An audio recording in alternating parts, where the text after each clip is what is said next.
આજે તો બધે જાણે કે નોકરી કે સેવા કરનારને જ ગરજ છે ને. માલિકને તો કંઈ પડી જ નથી કે તારા જેવો તો અમને હજારો મળી રહેશે. એવા ભાવથી જ સેવકોને આજના ઘણા માલેતુજાર લોકો અને અધિકારીઓ કે કંપનીના માલિકો નાના માણસો સાથે વ્યવહાર રાખે છે. ત્યારે આજની વાર્તા એ યુગની ખાનદાનીને રખાવટ અને માનપાનને માનવતાનો પરિચય કરાવે છે. આ પ્રસંગ છે ભાવનગરના મહારાજા કૃષ્ણકુમારસિંહના વિકટ બંદર પાસેના દરિયાની વચમાં આવેલા ચાંચ બંગલાનો. મહારાજા કૃષ્ણકુમારસિંહજી એટલે ઉદાર અને માનવતાને સહિષ્ણુતાની મૂર્તિ સમા.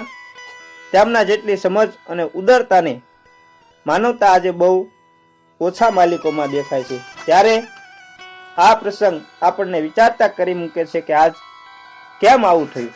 બાકી જેનો માલિક આવી ઉદારતા વિચારસરણીનો હોય તેનો સેવક કદાચ પોતાના માથાનું બલિદાન દેતા શેનો જરાય ખચકાય ખરો.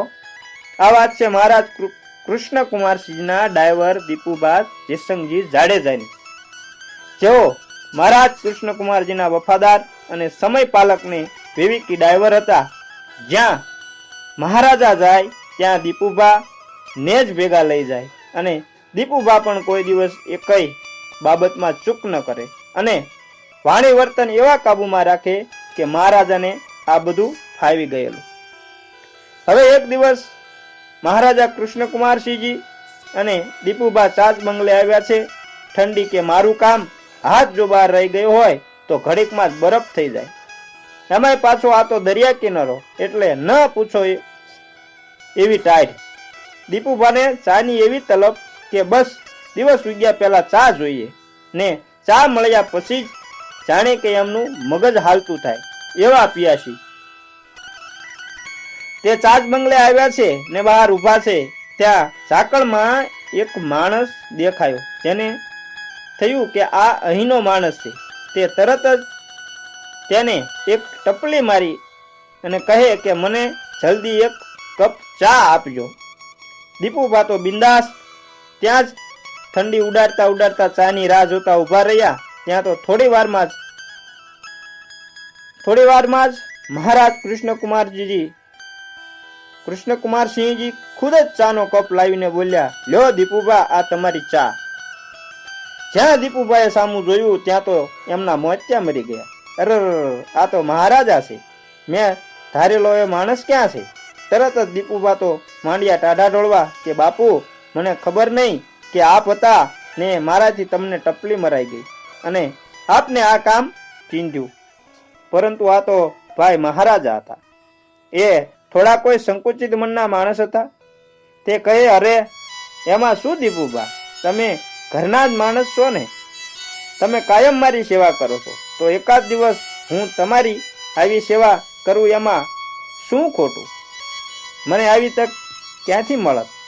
આ તો મને ભગવાને તક આપી, મેં ચા બનાવીને તમને પાયો.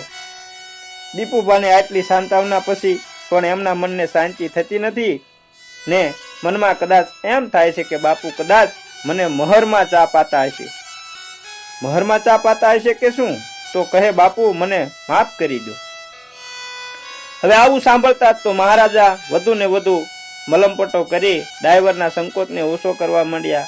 ડાહી વાતો કરવા કે અરે દીપુભા, આપણામાં નાનો માણસ અને મોટો માણસ એવા ભેદ જ ક્યાં છે? ઈશ્વરે જ આપણને આ જુદા જુદા પાત્રના પોશાક પહેરાવીને આ ધરતી ઉપર નાટકનું પાત્ર ભજવા મોકલ્યા છે, તો તમે આમાં કેમ આટલો બધો અફસોસ કરો છો?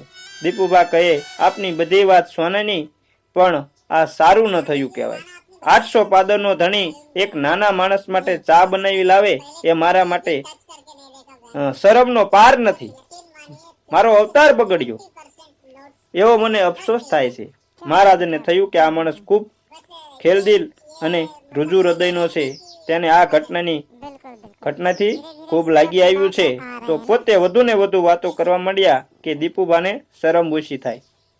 મહારાજા કહે, જુઓ દીપુભા, આ ભૂલ તમારી નથી, હું મારા માટે તમને દરિયાની વચ્ચે આ અંતરિયાળ રાજમહેલમાં લઈ આવ્યો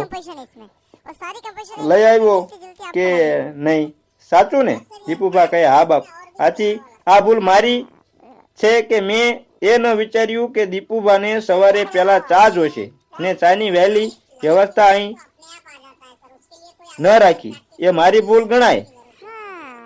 જે માણસો બીજા પાસેથી સેવા લે તેને પહેલા તો એ સેવા કરનાર માણસની સેવા કરવાની તૈયારી રાખવી જોઈએ, કે વ્યવસ્થા રાખવી જોઈએ. જે માલિકો આવું ન વિચાર કરે કે ન કરે એ માનવજાત ઉપરનો ત્રાસ કે એક પ્રકારની ગુલામીનું સ્વરૂપ કહેવાય છે. એ રીતે એ તેનો શોષણ કરતા કહેવાય. તો દીપુબા, હવે ઠાલા અફસોસ ન કરો. મેં તો મારી ફરજ બજાવી છે ને ઉલટાનું મને તો તમારી ભૂલને હિસાબે ઘણું શીખવા મળ્યું છે કે આપણા અધિકારીઓ, નોકરો, ચાકરો આવી રીતે જ રાખવા જોઈએ. એ કદી એ માલિકની સામે સ્વપ્ને પણ તેના વિશે ખરાબ વિચારી ન શકે અને તે પૂર્ણપણે વફાદાર અને કુટુંબજનથી વિશેષ સવાયો બનીને આપણી સાથે રહે. આ દીપુભાને મહારાજાએ ભાડાના મકાનમાં રહેતા જાણી એક સારો એવો મોટો પ્લોટ આપ્યો હતો અને મહિને પગારમાંથી ₹1 કપાત કરતા પણ પછી પણ તે મકાન ન બાંધી શકતા તેને હળવા વ્યાજની લોન પણ આપી અને તેને મકાન બનાવ્યું. હાલમાં 1000 ચોરસ વારના આ મકાનમાં તેમના વંશજો રહે છે ને ખુશ થતા એ મહારાજાની કદર કરતા કહે છે કે આ મહારાજાના ખભા ઉપર ટપલીને એક કપ ચાનું આ પરિણામ છે. આ માહિતી પ્રજાવત્સલ રાજજી પ્રિય ડોક્ટર ગંભીરસિંહજી ગોહિલની ડાયરીમાંથી લેવામાં આવી છે. મિત્રો, જો અને અમારી આ વાર્તા સારી લાગી હોય તો અમારી ચેનલને લાઈક અને શેર કરજો અને કોમેન્ટમાં જય માતાજી લખવાનું ભૂલતા નહીં. અને જો ચેનલ પર નવા હોય તો અમારી ચેનલને સબસ્ક્રાઈબ જરૂર કરી લેજો અને સાથે સાથે બેલ આઇકનને પણ દબાવી દેજો, જેથી કરી અમારી ચેનલનું નોટિફિકેશન સૌથી પહેલાં તમને મળે અને તમને અમે આવી નવી અને રસપ્રદ વાર્તાઓ પીરસતા રહીએ. તો જય માતાજી મિત્રો.